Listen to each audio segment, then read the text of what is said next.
প্রতিনিয়ত আমাদের কাছে অনেক পুরুষ রোগী আসেন হচ্ছে তাদের ব্যক্তিগত সমস্যা কিংবা তাদের দৈহিক সমস্যা বা যেটাকে আমরা সেক্সুয়াল ডিসফাংশন বলি বা ইরেকটাল ডিসফাংশন বলি বা প্রিম্যাচুর ইজাকুলেশন বলি, এগুলো নিয়ে।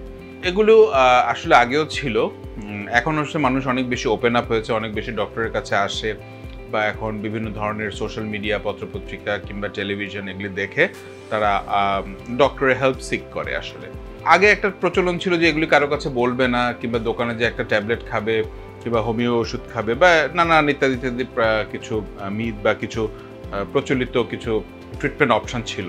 তো এখন কিন্তু মানুষ এগুলো নিয়ে অনেক সচেতন, ব্যক্তিগত সমস্যা বা ইরেকটাল ডিসফাংশন বা প্রিম্যাচুর ইজাকুলেশন নিয়ে। সুতরাং তারা সেক্সুয়াল মেডিসিনে প্র্যাকটিস করা যারা তাদের কাছে আসে, কিংবা ইউরোলজিস্ট যারা বা এগুলো নিয়ে যারা ডিল করেন তাদের কাছে যায়। তো সুতরাং সঙ্গত কারণে আমাদের কাছে অনেক রুগী আসেন এগুলি প্রবলেম নিয়ে। তো আমি ফার্স্টে রুগীকে বলে দেখেন যতটা না আপনার ওষুধে কাজ করবে এর চেয়ে বেশি আপনার লাইফস্টাইল মডিফিকেশন, ফুড হ্যাবিট এবং কিছু এক্সারসাইজের মাধ্যমে আপনি কিন্তু অনেক বেশি জিনিসটাকে ইমপ্রুভ করতে পারবেন আপনার সেক্সুয়াল হেলথের ইমপ্রুভমেন্টের ব্যাপারে।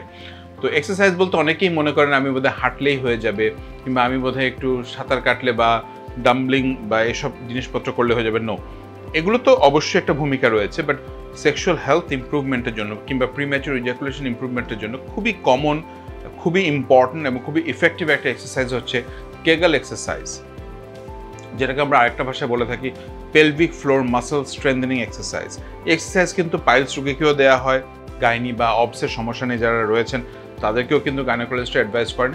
এবং আমরা যারা সেক্সুয়াল মেডিসিন প্র্যাকটিস করি আমরাও কিন্তু রোগীকে কেগেল এক্সারসাইজের কথা বলে থাকি। কেগেল এক্সারসাইজ আসলে করতে খুব বেশি সময় লাগে না, আলাদা কোনো টুলস লাগে না। দেখা যাচ্ছে আপনি যদি দৈনিক 10 থেকে 15 মিনিট এটার জন্য ব্যয় করেন তাহলে কিন্তু আপনি লং টার্মে খুব ভালো একটা রেজাল্ট পাবেন, স্পেশালি দ্রুত বীর্যপতন কিংবা আর্লি ইজাকুলেশন বা প্রিম্যাচুর ইজাকুলেশনের ক্ষেত্রে। সো কেগেল এক্সারসাইজে অনেক ধরনের টাইপ আছে বা অনেকভাবে আসলে কেগেল এক্সারসাইজটা করা যায়। তো কীভাবে করলে সুবিধা না সুবিধা এগুলো আমরা অন্যান্য ভিডিওতে দিয়েছি বা দিব ইনশাল্লাহ। বাট আপনারা এতটুকু মনে রাখবেন যে সেক্সুয়াল ডিসফাংশন বা প্রিম্যাচুর ইজাকুলেশনের ক্ষেত্রে কেগেল এক্সারসাইজ কিন্তু খুব বড় একটা ভূমিকা পালন করে। এবং এই না যে এক্সারসাইজটা আপনি 10 দিন, 15 দিন, 20 দিন করলেন আপনার ভালো হয়ে গেল, এটা আপনি একটা চেষ্টা করবেন যে যতটা সম্ভব লং টার্ম এ ধরনের একটা এক্সারসাইজ করা, যাতে আপনার লং টার্ম জিনিসটা ইফেক্টিভ থাকে।